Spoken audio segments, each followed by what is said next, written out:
Hey guys, it's Linz. Welcome to Lean Soapbox. Today we're talking episode 5 and 6 of Daredevil Born Again. I actually did not have planned to talk about these 2 episodes because I just didn't have time this week. But right now, I am in the mood to talk, and we're gonna talk about it. We're gonna talk about it. By the time I post this, it's probably going to be Monday. That means tomorrow the new episode drops. So if you watch this, I love you so much. I appreciate you. But also, I want to talk about the Doomsday casting because that happened this past week, and I have thoughts.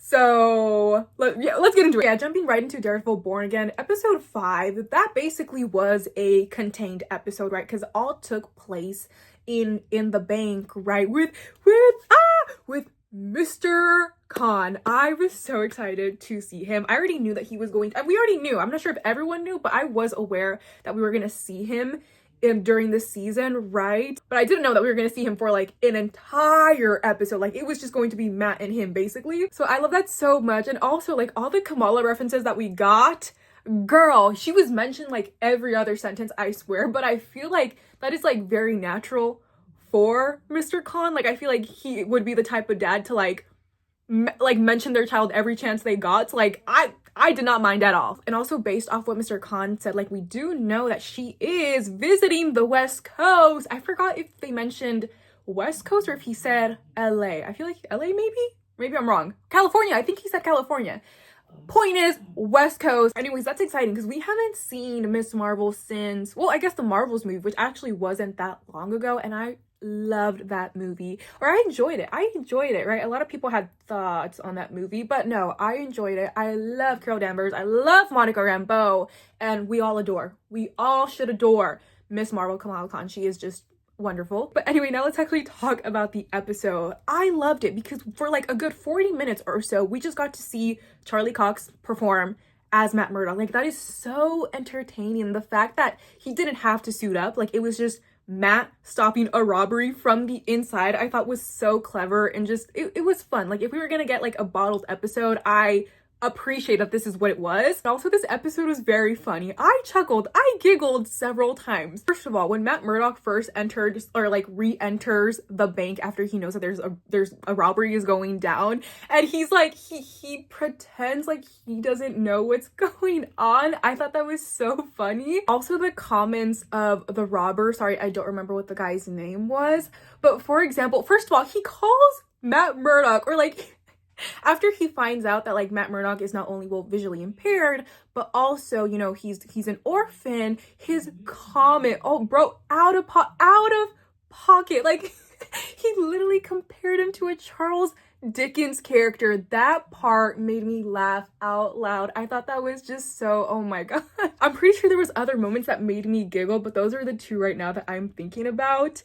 And then just Mr. Khan, like I loved how like we took him from like a very like lighthearted movie, right? And also like lighthearted show because we saw him in Miss Marvel, and then we put him in like the Daredevil universe that is like very serious. So we got to see a little bit of like his lightheartedness, but then also we saw a little bit more of like a serious moment, right? With like everything going down. I really enjoyed that. So I like that we got to see those 2 sides of him, but also I really appreciate that we got basically a Marvel television crossover, right? Because we're getting Mr. Khan from Miss Marvel, and then we're adding him to this Daredevil show, right?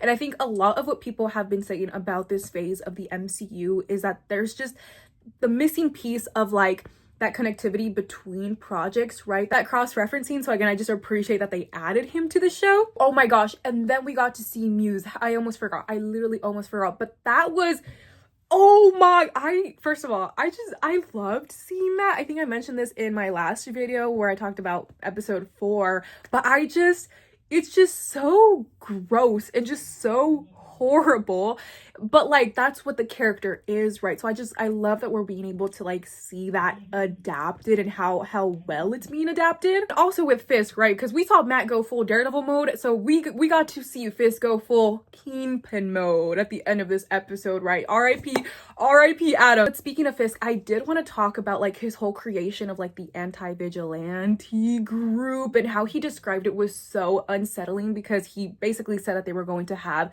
special special powers and privileges, you know, these police officers, which is so crazy because police already do have, you know, power and privilege to an extent. So again, just the idea of like giving them more, and it's just, it's very scary to think about. And I'm scared what we're gonna see moving forward from these police. But also this scene got me excited because we got to see Cole North's first appearance. Cole North is a character from the 2019 Chip Zdarsky Daredevil run, and it's so insane that like we're already seeing him adapted onto the screen. One thing I will say though, in the comics, Cole North is not a dirty cop, and in this scene it suggests otherwise, right? I don't know if like eventually we're going to see that like he's the exception, and maybe he like right now for the moment he's just kind of tagging along to like see what happens. We'll see.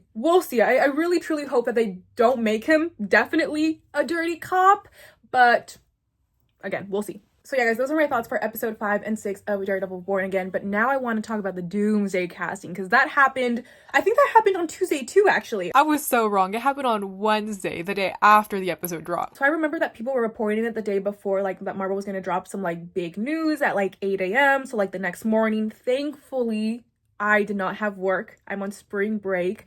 So I was able to like, I was up at 8.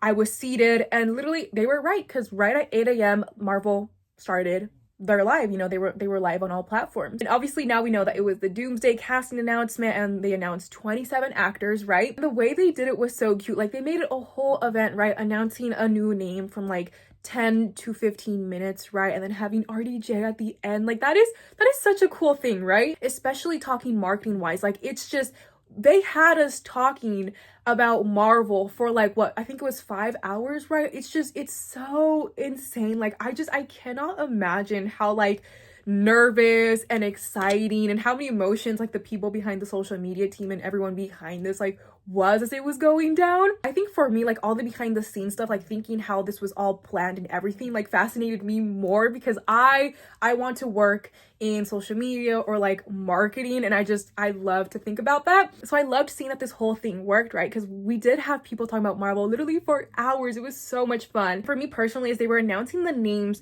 most of them weren't much of a shock, right? Because we're talking about Doomsday, we're talking about Secret Wars, like multiverse, like literally anyone is on the table. I was shocked about like Tenoch Huerta coming back as Namor. That one was like, I feel like that one was unexpected. And then when Ian McKellar's name came on in the original X-Men cast, I was like, oh, so like this is who we're focusing on, right? Because I think up until that point, again, it wasn't really much of a shock until it got to them. That's when it was like, ooh, okay, now it's getting juicy. I got Pedro Pascal and obviously RDJ. That was seeing RDJ back, like no matter what, it's just so surreal. Like it really does give you chills just seeing him back. It's so crazy. And then of course, like yes, they announced 27 names, but that's not all, guys. And even Marvel themselves confirmed it. They had a cute little tweet with like RDJ basically confirming that yes, there is more to come. Just I love when Marvel does things like this that like excites the fans, that is like for the fans. It's just, this is just the beginning. This is just the beginning. It's really exciting. I will say though, only 5 of my girlies got I think it was only 5. Only 5 women, I think, or was it 6? Only 5 or 6 women got announced. It was only 5. It was only 5. That was heartbreaking, but I'm like, okay, Lindsay, calm down, because again, there's more to come. Hopefully, and that more to come, you know, we get Carol Danvers, we get Storm, Halle Berry back as Storm. But yeah, guys, that is it for my thoughts. I like doing this little spontaneous video. Again, it's very last minute, but if you watch it, I appreciate you very much. I'm very excited for tomorrow's episode of Daredevil Born Again. I can't wait. But make sure to follow me on my other socials. It's at Lean's Soapbox, and I will see you guys in the next video. Bye.